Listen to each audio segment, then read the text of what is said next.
sais pas vous, mais c'est trop dur de se remettre de la canicule. Là, je crois que mon corps ne veut pas.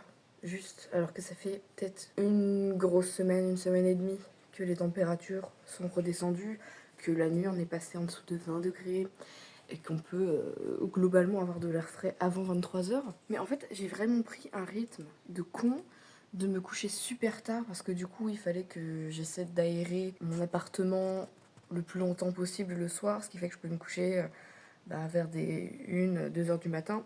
Moi, c'est pas du tout dans mon rythme de vie. Moi, je suis plutôt 22h30, 23 h dans ces eaux-là. Quand j'en ai l'occasion, parce que ça m'arrive parfois de terminer le travail très très tard. Le fait est que j'ai vraiment du mal du coup à me remettre, genre à faire des nuits complètes, à me coucher tôt, à m'endormir tôt. J'ai trop du mal. Alors que pourtant, l'appartement est frais, ça se passe très bien à ce niveau-là. Du coup là, j'ai vraiment la tête dans le boulard, littéralement. Quand c'est comme ça, du coup, je suis hyper fatiguée. Du coup, je procrastine. Du coup, je me lève tard. Je reste beaucoup sur mon téléphone. Je fais pas grand-chose de mes journées. Mais le soir, j'ai un pic de motivation pour faire les trucs que j'ai pas fait dans la journée.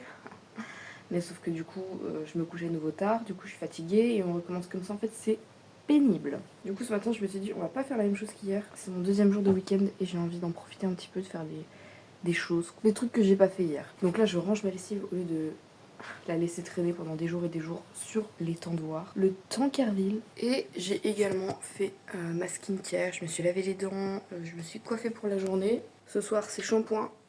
Aujourd'hui, c'est frange grasse. Pour aujourd'hui, j'ai enfilé ma nouvelle robe Save the Queen. Je la trouve incroyable, franchement, c'est ma robe d'été préférée.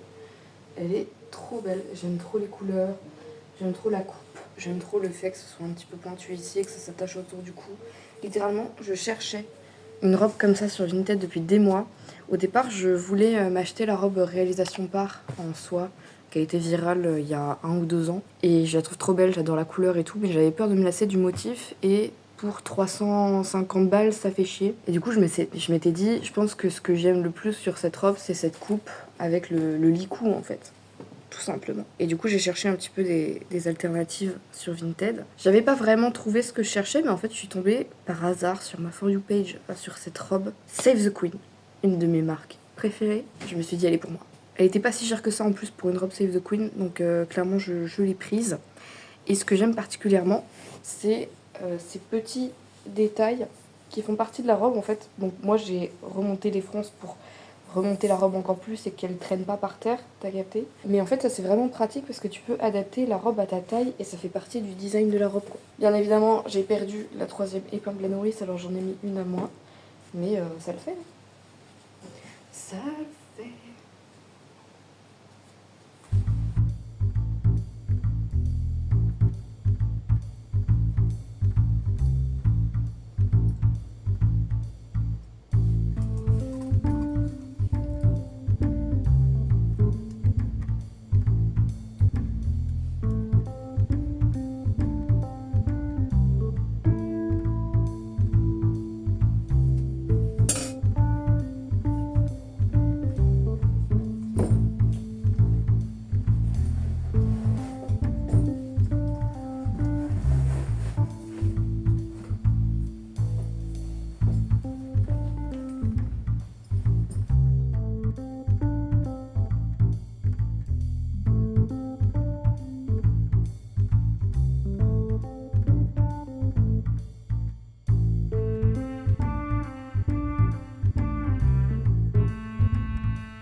Avec les chaleurs qu'on a eues dernièrement, j'ai grave pris la flemme de cuisiner. En fait, je ne cuisinais plus du tout car mon appartement étant déjà très chaud, j'avais pas envie d'allumer ma plaque électrique pour qu'il fasse encore plus chaud et en fait du coup Les seules fois où je cuisinais, ça se résumait juste à couper des morceaux de concombre et les mettre avec des tomates cerises. Ce qui fait que voilà, j'ai pris l'habitude de ne plus cuisiner du tout. Déjà en fait, depuis que j'ai déménagé ici, j'aime pas trop cuisiner parce que l'espace cuisine est vraiment tout petit. J'ai aucun plan de travail. Donc en fait, je découpe mes trucs sur ma table où je mange, où je travaille, où je fais à peu près tout en fait. Et en fait, je me sens vite overstimulated par le fait que j'ai pas de place, que je dois poser des affaires de cuisine que j'utilise sur mon détendoir à vaisselle. Enfin bref. Je vais rajouter quelques petits cubes de brebis. C'est littéralement le seul produit animal que je continue d'acheter. Et je pense que je vais arrêter très prochainement. J'ai acheté l'autre fois, quand j'ai fait mes courses, j'ai pris 3 types de faux fromages. J'ai pris du coup du faux fromage grec, genre du faux brebis, du faux parmesan et du faux fromage à tartiner. Des trucs que j'adore en fait. Le parmesan, j'avais arrêté déjà depuis quelques mois d'en acheter parce que c'est pas végétarien. Il y a de la présure dedans, t'as capté. Et ouais, les autres types de fromage, c'est vraiment très dur à arrêter. Et du coup, je m'étais dit que j'allais essayer de passer vegan, mais en gardant le fromage du coup. Donc pas tout à fait vegan, mais t'as capté, retirer déjà tout le reste, tout ce que je suis en mesure d'enlever sans trop de difficulté. Et en fait, le fromage et l'industrie de la viande, c'est exactement la même. Enfin, l'industrie de la viande et l'industrie du fromage, c'est la même chose. Et littéralement, l'exploitation animale, ça repose sur l'exploitation du corps des femelles. Déjà, quand t'es un peu empathique et un peu renseigné sur ce qui se passe, tu peux pas t'empêcher de te trouver qu'il y a un problème et d'arrêter en fait de donner du gaz aux entreprises qui traitent les animaux de cette façon. Mais en plus, quand t'es féministe, je trouve que c'est compliqué de ne pas remettre en question sa consommation de produits animaux quand tu sais que en fait, c'est les femelles qui s'en prennent plein la gueule. Non pas que ce serait ok si c'était les mâles, hein, mais le fait d'inséminer des femelles de force, de leur retirer leurs petits dès qu'elles ont mis bas pour récupérer leur lait, enfin, c'est épouvantable en fait. Donc là, je termine ma brique de Salakis. Et je crois pas que j'en rachèterai parce que ça y est, en fait, c'est bon.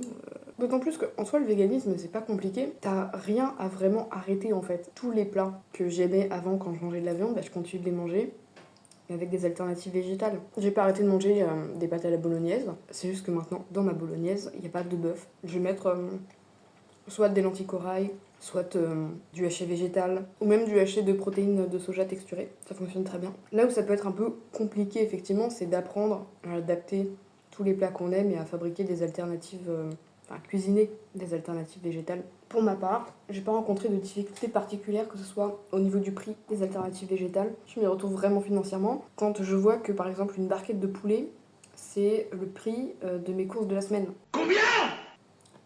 Voilà. J'ai vu pas mal qu'il y avait un gros débat sur TikTok en ce moment autour de la viande et de fait de consommer, continuer de consommer de la viande malgré les fortes chaleurs, etc., par rapport au fait que l'élevage soit une des industries les plus polluantes au monde. Et en fait, t'as plein de gens qui disent mais en fait, c'est un privilège de bourgeois d'arrêter de manger de la viande, de devenir vegan, etc. Et après, c'est peut-être parce que je suis trop bourgeoise pour me rendre compte, c'est possible, mais j'avoue que je ne comprends pas. Même si je suis d'origine bourgeoise, actuellement, je suis une salariée au SMIC, tout ce qu'il y a de plus classique. Je vis toute seule. Le fait est que j'ai une carte resto et avec cette carte, je peux me permettre de faire des courses plus abondantes que si j'étais juste sur mon salaire de base. Peut-être que c'est la carte resto qui fait de moi une énorme bourgeoise mentale, c'est possible. Mais oui, concrètement, en fait, quand on voit le prix d'une barquette de poulet, et je parle même pas d'un poulet de malade mental, hein, je parle d'un poulet Eco Plus, en fait, je mange pour une semaine avec ce prix-là. Enfin bref. Ok, j'avais envie de profiter de cette vidéo pour faire un petit point minimalisme, parce que mon approche du minimalisme, il a quand même beaucoup évolué ces derniers temps. J'ai fait pas mal de nouvelles acquisitions, notamment en ce qui concerne les chaussures. J'en ai un certain nombre. Enfin, de mon point de vue, ça fait un certain nombre parce que j'en ai quand même plein. Et surtout, plusieurs paires qui ont relativement le même usage. Donc des paires plutôt de soirée, avec un talon assez haut. Disons que c'est pas les chaussures que tu peux porter genre toute la journée si tu vas marcher avec tes copines, aller te promener au parc ou faire ce genre de truc. C'est quand même des chaussures que tu portes quand tu sais que tu vas pas trop marcher. Donc moi, ça m'arrive de les porter de façon hyper casual quand je vais notamment au travail, parce que du coup j'y vais à vélo, et du coup je trouve que c'est pas gênant d'avoir des chaussures à talons pour le vélo, voilà. En fait, tant que je marche pas trop avec, ça va. Du coup, elles me font quand même de l'usage, mais moins d'usage que Vraiment la paire de chaussures pratique que tu vas mettre tous les jours quand tu es pressé, quand tu sais que tu vas devoir marcher, si jamais tu dois courir pour attraper ton bus. Moi, si je dois courir pour attraper mon bus avec ces échasses, c'est mort, c'est finito, je n'ai pas mon bus, je suis en retard. Tout ça pour dire que j'ai un peu lâché du lest sur le minimalisme ces derniers temps, et pourtant je me considère toujours minimaliste, dans la mesure où tout ce que je possède me tient à cœur. Pour moi, et j'en ai déjà parlé à plusieurs reprises dans des vidéos sur le minimalisme, pour moi, un article minimaliste, il doit combiner trois choses. Est-ce que tu l'aimes? Est-ce qu'il t'apporte vraiment du plaisir? Est-ce que tu t'en sers régulièrement? Donc, pour l'exemple de ces paires de chaussures, la troisième case à cocher, elle est cochée, mais à moitié. Parce que c'est pas des paires, comme j'ai dit, que je portais très souvent. J'ai lâché du lest parce que mon style a changé. Il y a quelques années, j'avais un style très minimaliste, pas seulement du coup en question de nombre de pièces, mais aussi visuellement assez minimaliste. Enfin, je portais pratiquement que du noir, des coupes très simples, très épurées. Et en fait, là, je me suis tournée depuis, ça fait je pense déjà un an et demi, vers un style qui est plus ornemental, plus coloré, avec plus de motifs, plus de bijoux. Je dirais pas non plus maximaliste parce que ça reste quand même relativement simple. Je suis toujours une grosse flemmarde, on va pas se mentir. Et j'ai toujours autant de dégoût pour les espaces bondés, remplis à ras-bord. J'ai pas envie d'avoir une armoire remplie à craquer, malgré le fait que j'ai quand même fait quelques acquisitions et que je me permette d'avoir un petit peu plus de choix en ce qui concerne par exemple les hauts, les pantalons, les robes, les chaussures, en fait en ce qui concerne tous les articles. Je ne m'amuse pas non plus à les collectionner, je garde un nombre de vêtements qui est quand même assez restreint. Mais d'une part, du coup comme j'ai dit, mon style a changé, mais mon mode de vie, quelque part, a changé aussi à cause des impératifs, comment dire, climatiques. C'est-à-dire qu'il y a quelques années, je pouvais me permettre d'avoir des vêtements portable en toute saison, en été comme en hiver, même si j'ai toujours été une go assez sensible à la chaleur et que globalement la chaleur j'aime pas ça et que très rapidement je ne la supporte plus, là ça va être en fait de pire en pire, ce qui fait qu'en été en fait j'ai besoin d'avoir des vêtements ultra légers, ultra clairs même, j'ai pas envie d'avoir des trucs très foncés qui vont imprégner et garder la chaleur du soleil. Donc en fait, le full black et certaines matières que j'avais l'habitude de porter avant, même en été, c'est plus possible maintenant. Ce n'est clairement plus possible. Non seulement c'est plus possible parce qu'en termes de confort, bah, c'est épouvantable, et de deux, en fait, il faut que je fasse des machines trop régulièrement. Je n'ai pas de machine à laver, je ne peux pas m'amuser non plus à faire 3 allers-retours par semaine au lavomatique. Et j'ai pas non plus envie de reporter toute la semaine des vêtements imprégnés de sueur, tout simplement. Autre chose, je me suis rendu compte que même si c'était toujours un petit peu les mêmes vêtements que j'allais me mettre à porter, si je portais un vêtement trop souvent, même si c'est un vêtement que j'aime énormément, si je le porte trop souvent, en fait au final et assez rapidement, je vais plus pouvoir me l'encadrer, je vais plus le supporter visuellement et je ne veux pas en arriver là. Donc c'est pour ça que je m'autorise aussi à avoir plus de choix dans mes vêtements. On va pas se mentir aussi, maintenant que j'ai déménagé de chez mes parents et que j'ai mon propre appartement avec tous les rangements dans lesquels je peux mettre mes affaires, je me sens beaucoup moins rapidement overwhelmed, surchargée d'affaires que quand j'étais chez mes parents. Parce que chez mes parents, j'avais ma chambre qui était relativement grande, j'avais quand même des espaces de rangement, etc., etc. Mais en fait, quand tu vis dans une pièce, forcément, tu te sens plus rapidement submergé par ta décoration, par tous les petits objets qui traînent, etc., etc., que quand tu as ton propre appartement et un espace de vie qui est quand même relativement plus grand. Et je pense qu'il y a beaucoup de gens qui, en voyant ma garde-robe et en voyant le nombre de paires de chaussures que j'ai, le nombre de robes que j'ai, pourrait se dire mais c'est pas minimaliste parce que le chiffre est pas impressionnant par sa petitesse. C'est pas impressionnant par sa grandeur, franchement, mais on va dire que c'est une quantité de vêtements normale. C'est pas particulièrement petit, c'est pas énorme du tout, mais c'est pas exceptionnellement restreint quoi. Et ça, je l'entends complètement, mais je pense que ça dépend aussi de la définition qu'on se fait ou qu'on a du minimalisme. Quand on entend minimalisme, on entend vraiment minimal. On se dit, voilà, 4 t-shirts blancs, 2 paires de jeans, une paire de baskets et c'est bouclé. Non, en fait. Hein. Et ça, c'est quelque chose que j'ai toujours dit.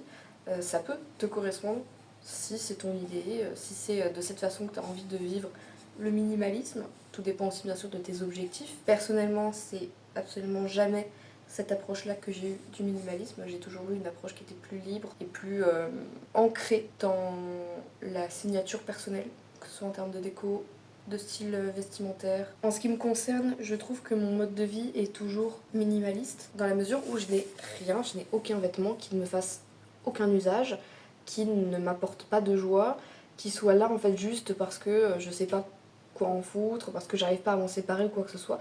Toutes les pièces que j'ai, je les utilise, elles me servent, elles sont confortables pour moi, elles me correspondent en fait à 100%. Je suis toujours en train de trier mes affaires en soi, hein. À chaque fois que je tombe sur un vêtement que j'ai plus envie de mettre, qui me sert plus, que ça fait longtemps que j'ai pas mis. Par exemple, dernièrement, j'ai sorti de ma garde-robe un vêtement que j'aimais beaucoup, mais que je n'avais pas porté depuis des mois et des mois. Et je me suis dit, même si j'aime beaucoup ce vêtement, que je trouve très beau et que j'étais très heureuse de le porter pendant les années où je l'ai gardé, ça fait longtemps que je l'ai pas mis. Je suis pas sûre d'avoir envie de le remettre parce que c'était un vêtement noir et j'ai plus spécialement envie de porter du noir tout le temps. Je trouve que j'ai déjà beaucoup de vêtements noirs et du coup c'est déjà bien.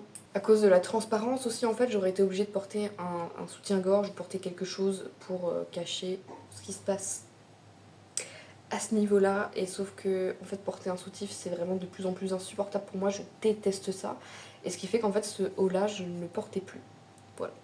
Et du coup, j'ai pris la décision de le vendre et il est sorti de ma garde-robe. Si je tombe sur un produit, maquillage, skincare, quelque chose dont je me sers plus, une paire de chaussettes qui est trouée, bah, je vais tout simplement m'en séparer, au même titre que ce que j'aurais fait il y a quelques années quand j'étais vraiment à fond dans le minimalisme. Tout ça pour dire que l'approche du minimalisme que j'avais il y a quelques années, même si elle a jamais été extrême, elle me convient plus autant aujourd'hui qu'à l'époque. Et en vrai, je trouve que c'est grave ok d'avoir un peu des obsessions, des marottes pendant un moment et de plus les avoir quelques années après. Et ça dit rien sur un manque de cohérence, quoi que ce soit, c'est juste l'évolution normale d'un individu à travers les expériences de sa vie. Et comme j'ai dit, en fait, voilà, mon style a changé, mon mode de vie a changé.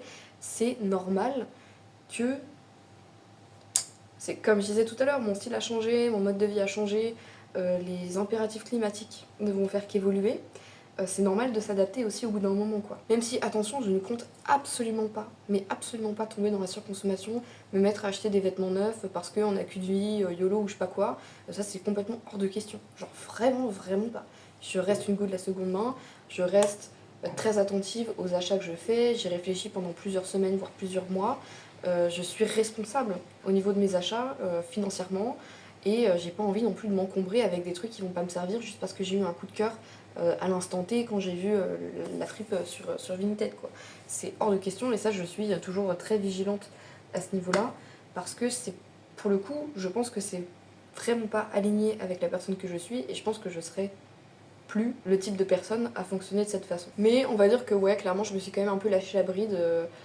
J'adore les chaussures. J'adore les chaussures, je trouve que les chaussures sur un outfit c'est vraiment ce qui va traduire toute ta personnalité. La chaussure c'est vraiment ce qui dit tout de toi. Quand je porte cette paire de chaussures léopard avec des strass, enfin, ça c'est quand même une pièce incroyable. C'est oufissime. Et il est vrai que pour certaines pièces, on n'a pas toujours l'occasion de les mettre. Et je trouve que c'est ok du coup aussi de ne pas les prendre dans ces cas-là. En ce qui me concerne, j'ai pas de problème avec le fait de porter des vêtements de soirée en journée, genre ça ne me pose aucun souci. Mais j'ai aussi envie de me mettre à sortir un petit peu plus, rester un peu moins chez moi, rester un peu moins cloîtrée, aller danser. Il y a quelques jours, je suis allée à ma première soirée techno et j'ai kiffé ça. Et je pense que certaines de ces pièces un petit peu plus extravagantes que j'ai, bah, ça va un peu m'aider à sortir de chez moi plus régulièrement. Même si voilà, je serai, je pense, jamais vraiment une meuf de la nightlife ou quoi que ce soit, parce que je suis pantouflarde dans l'âme, j'aime trop dormir, j'aime trop rester chez moi.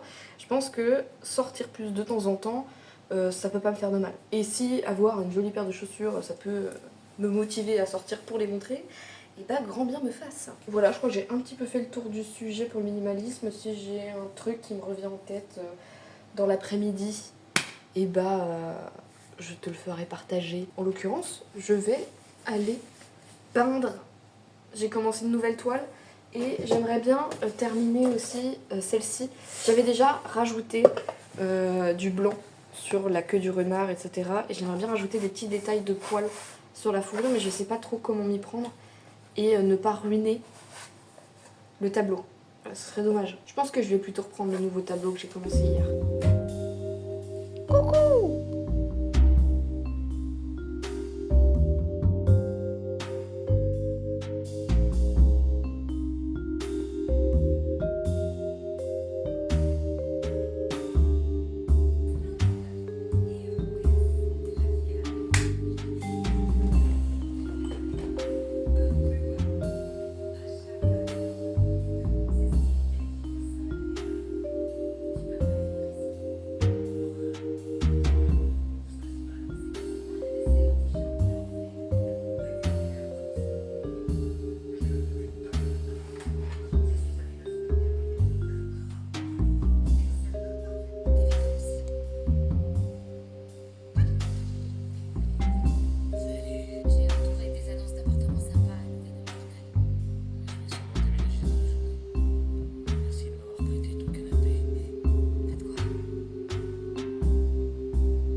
J'avais une dalle incommensurable, donc je suis allée m'acheter du pain parce que j'avais vraiment plus rien. J'ai combattu ma flemme de sortir parce que, en fait, dans tous les cas, demain matin, il faudra bien que je mange quelque chose. On va mettre du nocciolata et je crois que celui-ci est vegan et il goûte bien le chocolat. Il coûte un peu cher par rapport à d'autres marques de pâte à tartiner, mais déjà, elle est vegan. Très bon point. En plus, elle est délicieuse. Et en plus, mais ça c'est très personnel, le pot me dure longtemps, vu que j'en mange pas tous les 4 matins non plus. C'est vraiment pour me faire un petit plaisir de temps en temps. J'ai bien avancé le tableau, je suis contente, ça rend bien. Bon, j'ai pas du tout fini le lapin. Je vais essayer de le finir ce soir. Je pense que je peux. En tout cas, pour le lapin, le fond il est terminé. Et ensuite, il faudra que je lui rajoute une petite fraise Renaissance. Mais ça, ce sera à la toute fin et si j'ai pas le temps de le faire ce soir, c'est pas grave, mais au moins j'aurai bien avancé la peinture. C'est du coup ma toile du mois de juillet, parce que j'en ai pas encore fait depuis le début du mois. Vraiment, quand il faisait chaud, là, comme ça, avec la canicule, impossible de me mettre à peindre. En fait, il faisait tout noir chez moi, et peindre avec la lumière du plafonnier, c'est hors de question. Je ne fais pas ça. Je te montrerai du coup un update de la peinture à la fin de la journée en vidéo, mais je te fais mon outro maintenant, parce que je crois pas que je vais te reprendre après ça. Car je suis fatiguée. En tout cas, j'espère que la vidéo t'aura plu. Je te fais des bisous et je te dis à très très vite.